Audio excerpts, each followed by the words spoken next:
हर हर महादेव संग गौरा पार्वती। अध्याय 116 रुद्र संहिता पंचम युद्धखंड। तारक पुत्र तारकाक्ष, द्युन्माली और कमलाक्ष की तपस्या।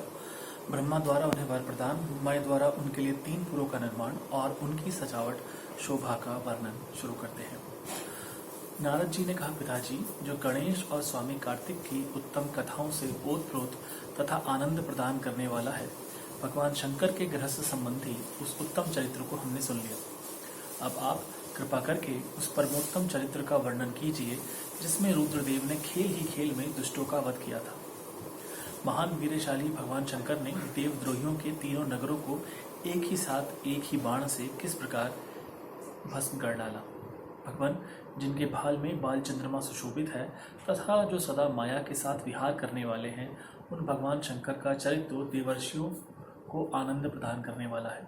आप वह सारा चरित्र विस्तार पूर्वक वर्णन कीजिए।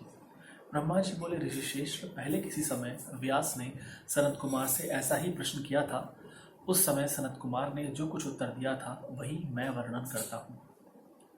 उस समय सनत कुमार जी ने कहा था, महाबुद्धिमान व्यास जी, विश्व का संहार करने वाले चंद्रमौली शिव ने जिस प्रकार एक ही बाण से त्रिपुर को भस्म किया था, वह चरित्र कहता हूँ, सुनो। मुनीश्वर, जब शिव कुमार स्कंद ने तारकासुर को मार डाला, तब उसके तीनों पुत्रों को महान संताप हुआ। उनमें तारकाक्ष सबसे ज्येष्ठ था, विद्युन्माली मंझला था और छोटे का नाम कमलाक्ष था। उन तीनों में समान बल था। वे जितेंद्रिय, सदा कार्य के लिए उद्यत, संयमी, सत्यवादी, दृढ़चित्त, महान वीर और देवों से द्रोह करने वाले थे। उन तीनों ने सभी उत्तमोत्तम एवं मनोहर भोगों का परित्याग करके मेरु पर्वत की कंदरा में जाकर परम अद्भुत तपस्या आरंभ की। वहां उन्होंने हजारों वर्षों तक ब्रह्मा जी की प्रसन्नता के लिए अत्यंत उग्र तप किया। तब सुर और असुरों के गुरु महायशस्वी ब्रह्मा जी उनकी तपस्या से अत्यंत संतुष्ट होकर उन्हें वर देने के लिए प्रकट हुए। ब्रह्मा जी ने कहा, महादैत्यो, मैं तुम लोगों के तप से प्रसन्न हो गया हूँ, अतः तुम्हारी कामना के अनुसार तुम्हें सभी वर प्रदान करूंगा। देवद्रोहियों, मैं सबकी तपस्या के फलदाता और सर्वदा सब कुछ करने में समर्थ हूँ, अतः बताओ, तुम लोगों ने इतना घोर तप किस लिए किया है। सनत कुमार जी कहते हैं, मुने, ब्रह्मा जी की यह बात सुनकर उन सब ने अंजलि बांधकर पितामह के चरणों में प्रणिपात किया और फिर धीरे धीरे अपने मन की बात कहना आरंभ किया। दैत्य बोले, देवेश, यदि आप हम पर प्रसन्न हैं और हमें वर देना चाहते हैं तो यह वर दीजिए कि समस्त प्राणियों में हम सब के लिए अवध्य हो जाए। जगन्नाथ, आप हमें स्थिर कर दे और हमारे जरा, रोग आदि सभी शत्रु नष्ट हो जाए तथा कभी भी मृत्यु हमारे समीप न पटके। हम लोगों का ऐसा विचार है कि हम लोग अजर अमर हो जाएं और त्रिलोकी में अन्य सभी प्राणियों को मौत के घाट उतारते रहें।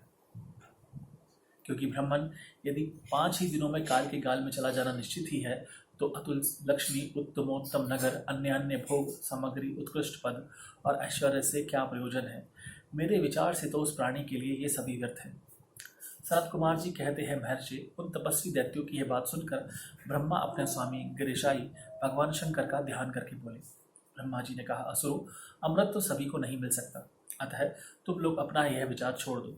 इसके अतिरिक्त अन्य कोई वर जो तुम्हें रोचता हो मांग लो, क्योंकि दैत्यो, इस भूतल पर जहाँ कहीं भी जो प्राणी जन्मा है अथवा जन्म लेगा, वह जगत में अजर अमर नहीं हो सकता। इसलिए पाप रहित असुरो, तुम लोग स्वयं अपनी बुद्धि से विचार कर मृत्यु की वंचना करते हुए कोई ऐसा दुर्लभ एवं दुस्साध्य वर मांग लो जो देवता और असुरों के लिए अशक्य हो। उस प्रसंग में तुम लोग अपने बल का आश्रय लेकर पृथक पृथक अपने मरण में किसी हेतु को मांग लो, जिससे तुम्हारी रक्षा हो जाए और मृत्यु तुम्हें वरण न कर सके। सनत कुमार जी कहते हैं, महर्षि, ब्रह्मा जी के ऐसे वचन सुनकर वे 2 घड़ी तक ध्यानस्थ हो गए।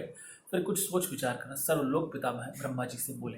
दैत्यों ने कहा, भगवान, यद्यपि हम लोग प्रबल पराक्रमी हैं, तथापि हमारे पास कोई ऐसा घर नहीं है जहां हम शत्रुओं से सुरक्षित रहकर सुखपूर्वक निवास कर सकें। अतः आप हमारे लिए ऐसे 3 नगरों का निर्माण करा दीजिए जो अत्यंत अद्भुत और संपूर्ण संपत्तियों से संपन्न हो तथा देवता जन का प्रदर्शन ना कर सके। लोकेश, आप तो जगत गुरु हैं। हम लोग आपकी कृपा से ऐसे तीनों पुरों में अधिष्ठित होकर इस पृथ्वी पर विचरण करेंगे। इसी बीच तारकाक्ष ने कहा कि विश्वकर्मा मेरे लिए जिस नगर का निर्माण करें वह स्वर्णमय हो और देवता भी उसका भेदन ना कर सके। तत्पश्चात कमलाक्ष ने चांदी के बने हुए अत्यंत विशाल नगर की याचना की और विद्युन्माली ने प्रसन्न होकर वज्र के समान कठोर लोहे का बना बड़ा हुआ नगर मांगा। ब्रह्मन, ये तीनों पूर्व मध्याह्न के समय अभिजित मुहूर्त में चंद्रमा के पुष्य नक्षत्र पर स्थित होने पर एक स्थान पर मिला करें और आकाश में नीले बादलों पर स्थित होकर ये क्रमशः एक के ऊपर एक रहते हुए लोगों की दृष्टि से ओझल रहें। फिर पुष्करावृत नामक काल मेघों की वर्षा करते समय 1 सहस्र वर्ष के बाद ये तीनों नगर परस्पर मिलें और एक ही भाव को प्राप्त हों, अन्यथा नहीं। उस समय कृतिवासा भगवान शंकर, जो वैर भाव से रहित सर्वदेवमय और सबके देव हैं, लीला पूर्वक संपूर्ण सामग्रियों से युक्त एक असंभव रथ पर बैठकर एक अनोखे बाण से हमारे पुरों का भेदन करें। किंतु भगवान शंकर सदा हम लोगों के वंदनीय, पूज्य और अभिवादन के पात्र हैं, अतः वे हम लोगों को कैसे भस्म करेंगे? मन में ऐसी धारणा करके हम ऐसी दुर्लभ वर को मांग रहे हैं। सनत कुमार जी कहते हैं, व्यास जी, उन दैत्यों का कथन सुनकर सृष्टिकर्ता लोक पितामह ब्रह्मा ने शिव जी का स्मरण करके उनसे कहा कि अच्छा, ऐसा ही होगा।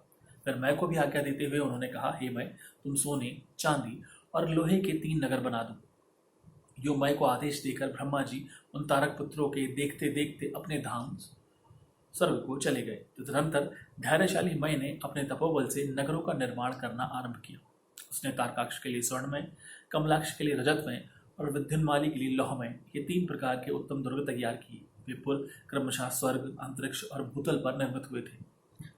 असुरों के हित में तत्पर रहने वाला मैं इन तीनों पुरों को तारकाक्ष आदि असुरों के हवाले करके स्वयं भी उसी में प्रवेश कर गया।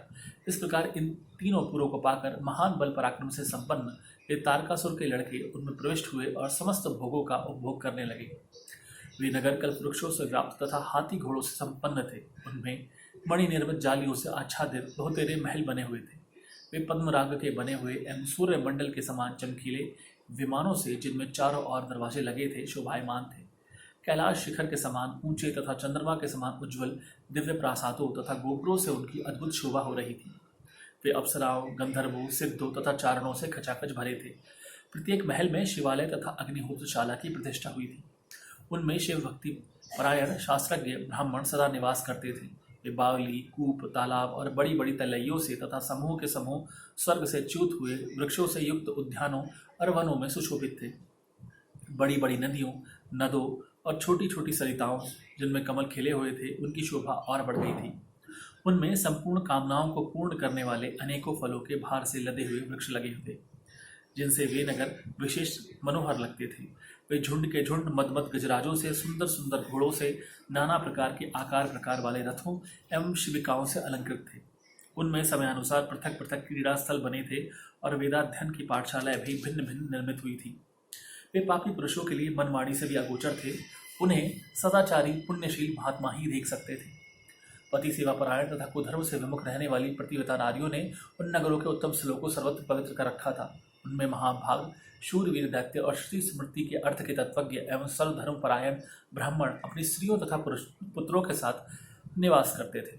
उनमें मैं द्वारा सुरक्षित ऐसे सुदृढ़ पराक्रमी वीर भरे हुए थे, जिनके केश नील कमल के समान नीले और घुंघराले थे। वे सभी सुशिक्षित थे, जिससे उनमें सदा युद्ध की लालसा भरी रहती थी। वे बड़े बड़े समरों से प्रेम करने वाले थे। ब्रह्मा और शिव का पूजन करने से उनके पराक्रम विशुद्ध थे। वे सूर्य, मरुदगण और महेंद्र के समान बली थे और देवताओं के मथन करने वाले थे। वेदों, शास्त्रों और पुराणों में जिन जिन धर्मों का वर्णन किया गया है, वे सभी धर्म और शिव के प्रेमी देवता वहां चारों ओर व्याप्त थे। उन नगरों में प्रवेश करके वे दैत्य सदा शिव भक्ति निरत होकर सारी त्रिलोकी को बाधित करके विशाल राज्य का उपभोग करने लगे। मुने, इस प्रकार वहां निवास करने वाले उन पुण्यात्माओं के सुख एवं प्रीतिपूर्वक उत्तम राज्य का पालन करते हुए बहुत लंबा काल व्यतीत हो गया। हर हर महादेव। संग द्वारा पार्वती। यहाँ पे 116वां अध्याय समाप्त होता है। धन्यवाद।